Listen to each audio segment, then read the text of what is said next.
In this video, we're going to take a look at finding the mean and standard deviation of a binomial distribution. For this particular example, we have a set of parents that has a 25% chance of producing a child with type O blood. This particular family now has 5 children in it, and we've already created the distribution for the chances of having 0, 1, 2, 3, 4, or 5 children that have type O blood.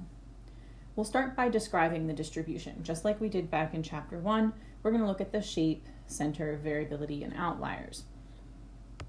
In terms of the shape, we can see that this shape has a tail on the right side, which means it is skewed to the right. And this happens because there's a higher chance of having 0, 1, or 2 children with type O blood than having 4 or 5 children with type O blood. In terms of the center, we can find the median by finding the middle value, and that would be having 1 child with type O blood. And earlier we learned a formula to find the mean, or the expected value, where we took each of the outcomes times each of the probabilities and then added those up. So if we were to do that, we would get 1.25. So on average, if this particular family has 5 children, we would expect about 1.25 of them to have type O blood. Now, to describe the spread, we need to find the standard deviation. Again, we have this formula from earlier where we take each of the data values, subtract the mean, square it, and then multiply by the probability of having that number of children with type O blood, and then add each of those.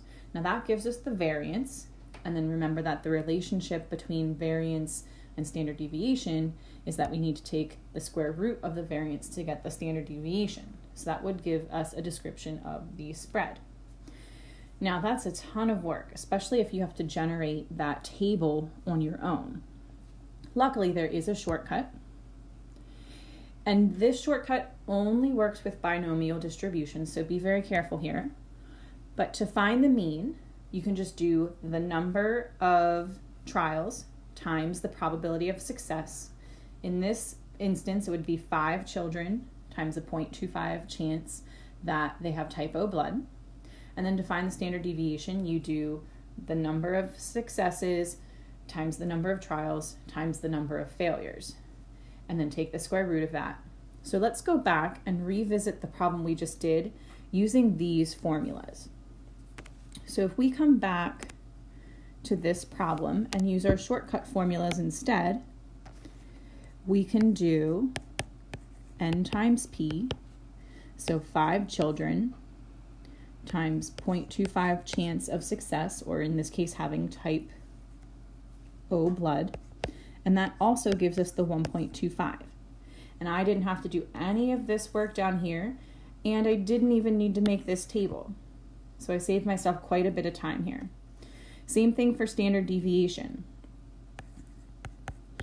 Our shortcut formula